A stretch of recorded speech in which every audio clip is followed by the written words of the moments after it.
guys, it's Ankita. Welcome to another video. If you're new here, welcome to my channel. I review books here and recommend them. So if that's what you are looking for, please consider subscribing to my channel. And without further ado, I am going to jump into the review. In this video, I am reviewing The Eighth Life by Nino, and I'll pop the book cover on the screen so that you can check out the name of the author. And this book was originally published in German, and it is written by a Georgian author, and it is translated by Charlotte Collins and Ruth Martin. And I'll talk a little more about the translation later in the video, but let me tell you a little bit more about the story in this book. So this is a huge book. It's massive. I started reading this towards the end of October last year, and I finished reading it in the first week of Feb. So it took me a long time to finish this book, and I'm kind of embarrassed how many times I had to renew the library copy. To be honest, I didn't even think that I want to discontinue reading it just because of the length of the book. This book is about a Georgian family, and we follow several characters in this family over many generations.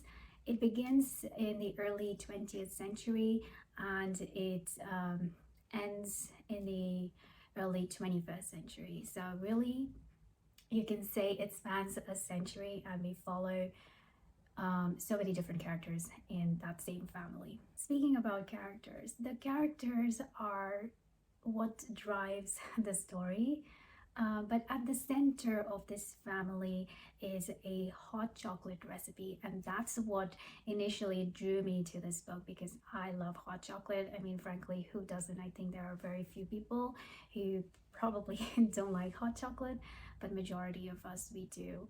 And I was totally drawn to this, and I thought it would be a perfect winter, like late fall winter read, and that's the reason I picked this up. By the way, I first heard of this book on Eric Anderson's channel. I'll add a link to his channel in the description down below. Do check out his channel. He mostly talks about books that are long listed and prize winners on his channel, and I absolutely loves how he talks about each and every book that he has read. I first heard about this on his channel, and I was drawn to it because of this hot chocolate recipe. Now let me tell you, the hot chocolate recipe is at the center of this, but the story is so much more than it being about a family hot chocolate recipe. It is about different political ideologies, especially because this is set in Georgia, and we see what the Georgian families go through during the Soviet era, and then the post-Soviet era during the World War, and how it impacts this family. And I think on the cover page of this book it says 7 romances or 6 romances in 1 century, something like that.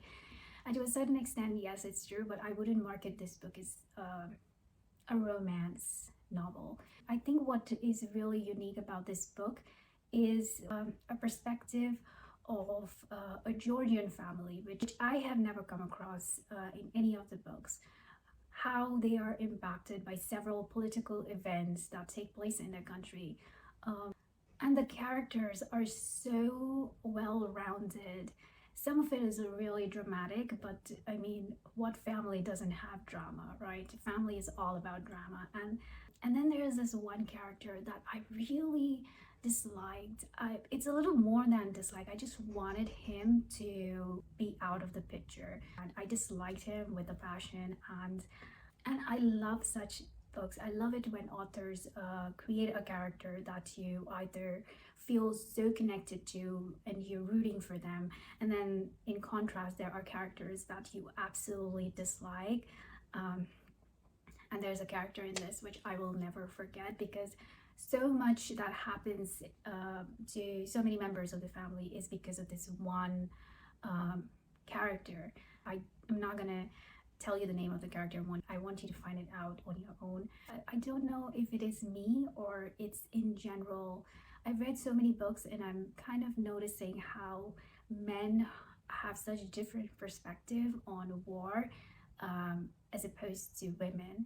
And speaking about the scope of this novel, it's immense. Some of the characters you know from the start and they are till the very end of the novel, but you know, the new generations come in and you feel like, oh, what other character am I going to be introduced to? You know, what more is there left for me to know? But really every character is so well-rounded and unique,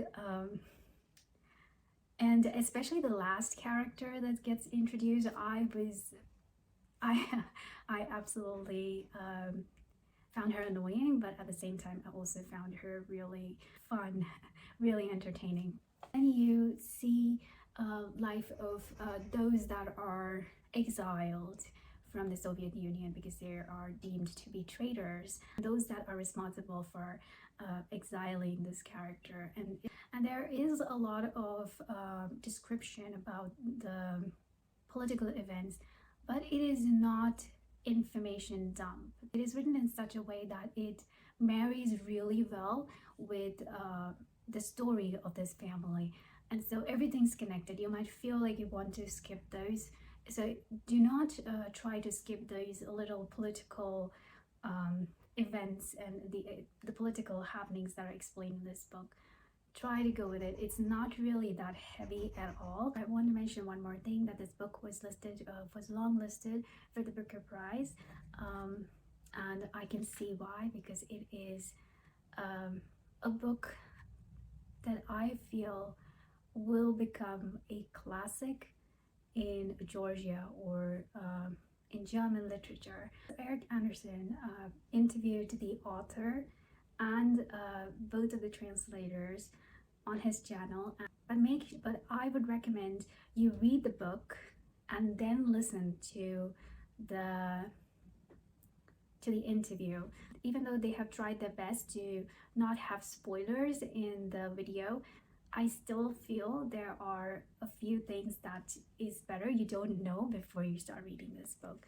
It is a huge commitment, although I did switch from reading the physical copy to an audiobook. The audiobook is brilliant. It is, I believe, 40-hour-long audiobook, so bear that in mind. But really the language is so good. Oh yes, I was going to talk about the translation. Excellent translation. In the past, I've come across translated books where the story was really good,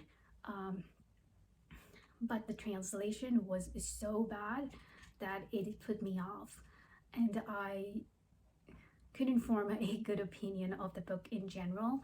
But this one, the translation is excellent. Very smooth reading. So a shout out to the translators. It also has a touch of magical realism, but I wouldn't say it plays a big part in the book. So don't be disappointed if you don't find it. Don't go looking for it in the book as soon as you pick it up, because it's a very, very minor, but it just adds a little bit to it at just the time when you need it. Yeah, that's all I have to say about this book. So let me know in the comments down below if you have read this book, or if you have read another family saga which you have loved. Thank you so much for watching this video. If you haven't already, please subscribe to my channel and like this video, and I'll see you next time. Until then, take care. Bye bye.